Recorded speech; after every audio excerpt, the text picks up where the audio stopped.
Hey everyone, this is Dr. Tim and these are 90-90 or Shin Box Flips. We're going to set up our hips and our knees so that there are 90-degree bends on both legs.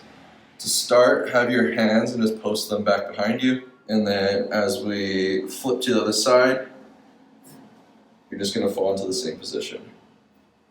So you're going to work back and forth. If this is too easy for you, you can remove your hands as a balance and work it here. Adding a weight to the front of your body also helps. If you can't quite get no weight and this is too easy for you, so having a counterbalance in front of you